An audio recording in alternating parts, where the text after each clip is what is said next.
Good afternoon, BookTube, YouTube. This is Johnny again. I made a video this morning. It is still, did I say October? It's November the 6th, 2018. I'm not sure if I said November this morning. It is November the 6th, 2018. It is a Tuesday, election day. It is 1:41 here in Southwest Michigan. And it is rainy, gray, windy, cold day. It is supposed to snow this week. No accumulations though. So I made a video this morning about the Gospel of John, election day, and I didn't do a Monday reads because I never got around to it. I mean, I went to the book nook, I came home, fiddle farted around, wrote my diary, cataloged the books I got at the book nook. Carol got up around 3:30, 4 o'clock, and time just went by. But now I got a whole week. I can make videos all day long.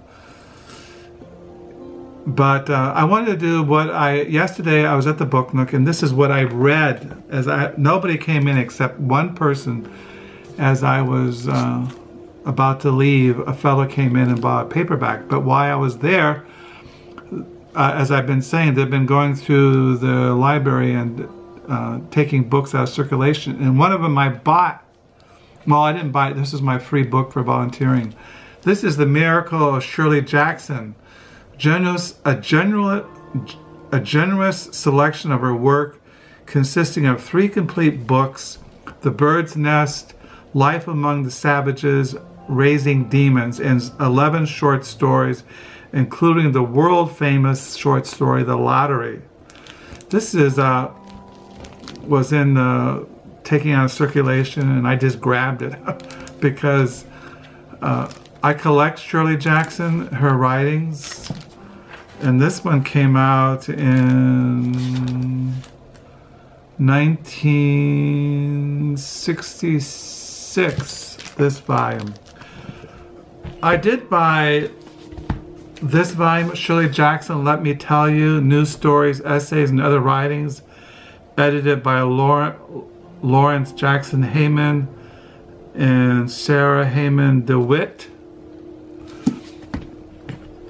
This was also edited, and this was added in introduction by Stanley Edgar Hyman. So maybe they're related, I don't know. I got this, let me see, what year did this come out? It's got a nice cover inside. Talk about, you know, I was telling my wife yesterday that I can see why people who are into BookTube get into book covers. I never really paid much attention to book covers until I got into BookTube, but this is a nice book cover, and it has a nice inside.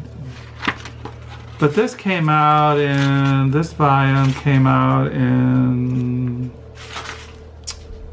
2015. I got this. I got it and I read 123 pages out of it, and so then I have other books by her downstairs. I have a biography, a literary study on Shirley Jackson. I think last year or the year before, a major biography came out on Shirley Jackson, which I have been tempted to buy but haven't. So yeah, yesterday when I was sitting at the book nook and when I came home, I read this yesterday. That was my Monday reads. Shirley Jackson. She don't really know much about her. Maybe there's something here. Shirley Jackson is one of the most important American writers of the last 100 years. Well, that can be debated by some people. Since her death in 1965, her place in the landscape of 20th century fiction has grown only more exalted. Well, I've been on BookTube for almost 3 years, and she is rarely mentioned, Shirley Jackson, especially among the British and other people outside the United States. I mean, I never heard of Shirley Jackson until a couple of years ago. Anyway, as we approach the centenary of her birth comes this astonishing compilation of 56 pieces. Sounds like a big hike, doesn't it? More than 40 of which had never been published before. 2 of Jackson's children co-edit this volume, culling through the vast archives of their mother's papers. That's what I think when I read this unpublished stuff should maybe never have been published. It sounded kind of like just they published this unpublished stuff by Shirley Jackson just to make money. But maybe some people who are really into Shirley Jackson would want that material. Sometimes maybe it's better when a writer dies that if they leave stuff unpublished, it should be unpublished because they haven't had time to edit it, or maybe they don't want it published. And maybe what a writer should do before they die, if they can, is burn everything, or at least put it under lock and key and say maybe 100 years from now. Anyway, I did yesterday when I read this. I read the first short stories in it, the Demon Lover, and what I did read, I read, I don't know, 40 pages, and what I read I enjoyed. I mean, I would recommend her if you're into short stories. I haven't read her longer works. I suppose they're novels: The Bird Nest, Life Among the Savages, Raising Demons. I know that she's written other things that I have downstairs. People have been mentioning The Haunting of Hill House around Hallows Eve, Satan's holiday. I did buy on paperback a Penguin a while back, The Road Through the Wall, which I read, and I don't think I really finished it, but anyway. So I read Shirley Jackson. And then before that, over the weekend, as I said, as I watched football, I read Andrew Dubus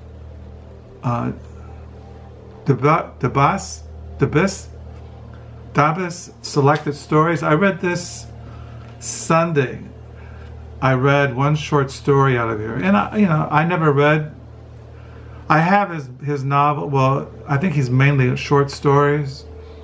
I've had him for years, and like I said, I found these 2 volumes at the Freedom Village Bazaar sale. Now, maybe I haven't made clear that Freedom Village is a retirement village. It's where people. It also has a wing for people for rehab. That's why my brother-in-law, my wife's older brother, is there for rehab. But it's mainly residential for retired people who are really in their 60s, 70s, 80s, and 90s. It's a really nice place.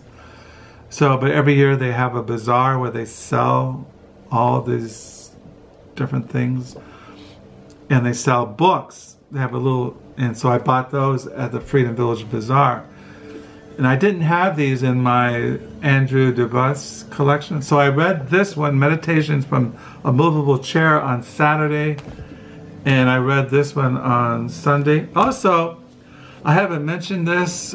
This is E.F. Benson, Fine Feathers and Other Stories, selected by Jack Adrian.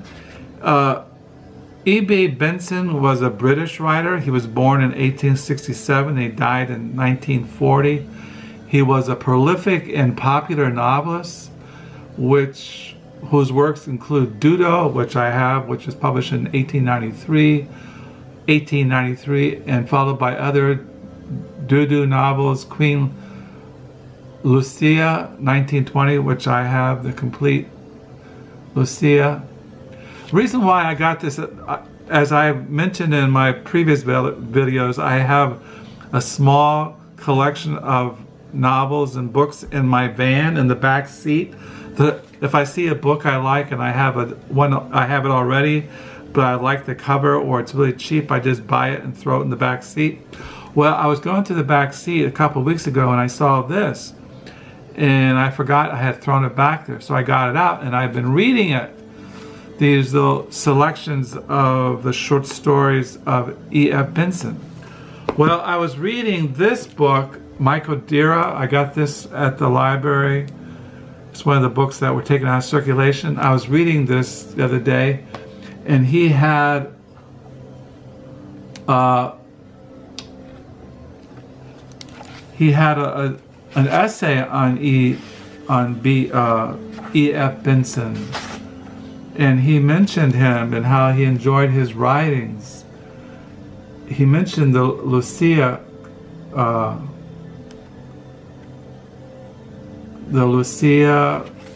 novels, which I have, as I said, downstairs. And so when he mentioned E.F. Benson, I got this out of my van and been reading it off and on. So yeah, here's the one. Data Days.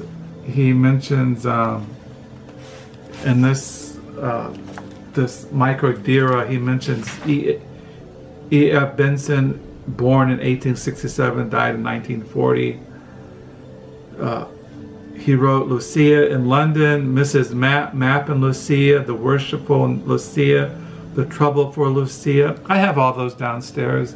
I found them at some used book sale a couple years ago. So that's why I got this out. So I've been reading these stories off and on. Some are, they're worth reading. Of course, they're like dated. They're from the early 20th century British kind of humor. But, so I've been reading those. And I got in the mail yesterday something I pre-ordered a while back, this new Herman Hesse biography. Hesse, The Wanderer in His Shadow by Gunnar, translated by Peter Lewis. So I got that in the mail yesterday. So I don't know when I ever get around to reading this, but I wanted it, so. And I got an email. I got an email today from Amazon saying because I pre-ordered it, I saved $14 on the retail price. So it was $40 retail. If you bought this in a retail bookstore, it'd be $40 plus tax. I got this for $26. That's almost 50% off. You know, that's a good deal. So I got books coming in the mail this afternoon. Like I said, I pre-ordered a bunch of stuff and it's just coming in November. I got a big stack of books I got from the Book Nook yesterday. So I'll show those in my next video. I probably won't make another video today. I don't want to swamp the airwaves. So I'm not. My wife did call at 1:06 this afternoon telling me she had landed in Denver. So she's there with our daughter Beth. Beth is our youngest. We had Caleb, then we had Josiah, and then we had Beth. Bethany was born when we were living in Jackson, Mississippi, when I was in seminary. I think she's 35, 34. She has 3 small children. She's married, been married 6-7 years. So she Bethany really loves her mama, and of course our grandkids love their nanny, their grandma. So I'm sure Carol will have a great time with Bethany, Andy, Louisa, and Margaret, and Jack. So, and I'll stay here making videos, writing in my diary. I'm on page 931. I got books to read. I got music. I'm burning incense. I can't burn incense when Carol's home because she's allergic to incense. But when she's gone, I get the incense out and I burn it. I burn candles. I put on some new age music and I just kind of chill. But so I'll sign off. Thank you for the comments this morning. Thank you for the new subscribers. So this is a Tuesday Reads. This is what I read over the weekend. This is what I read on Monday. These I got a new book in the mail, Herman Hesse, which I would really like to get into. I made in previous videos, I have a stack of biographies that I bought and have not read this year and last year. I should do that. Biographies I bought but not have read. I just love biographies. I like reading about people's lives. I like listening about people's lives. I don't know why. That's why I write about my life, even though I know nobody's going to read it when when I kick the bucket, when I go to the heavenly Canaan, when I go through the pearly gates. So, anyway, I hope you're having a good day, and until next time, bye.